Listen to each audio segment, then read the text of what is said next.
Monsieur le Premier ministre, vendredi dernier, Aboubacar Cissé a été assassiné en pleine prière dans une mosquée du Gard.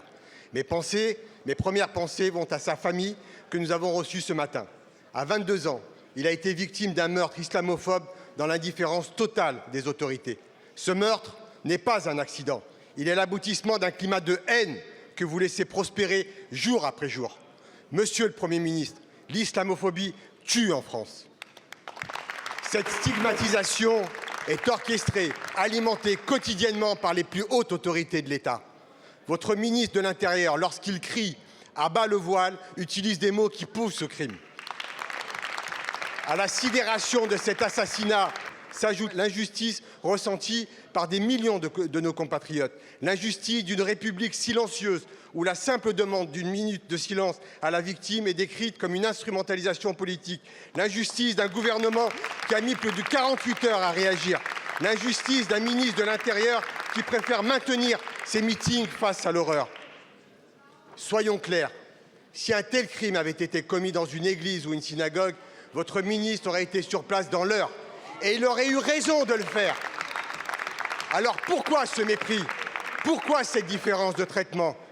La République fait-elle un tri entre ses enfants? Monsieur le Premier ministre, l'islamophobie est une réalité quotidienne niée par l'État, parce que les ministres qui sont censés protéger les Français musulmans les attaquent quotidiennement. Et face à cette réalité, votre responsabilité est immense. Monsieur le Premier ministre, combien de morts faudra-t-il encore pour que vous agissiez contre l'islamophobie et les islamophobes, en commençant par renvoyer M. Retailleau? Je vous remercie. La parole est à M. Bruno Retailleau, ministre de l'Intérieur. Que me reprochez-vous? De ne pas avoir réagi? J'ai été ici sans doute un des premiers à réagir, avec une déclaration très très ferme, bien avant un certain nombre d'entre vous. Et dès que j'ai pu, je me suis déplacé. Pourquoi ce bruit? Pourquoi ces attaques?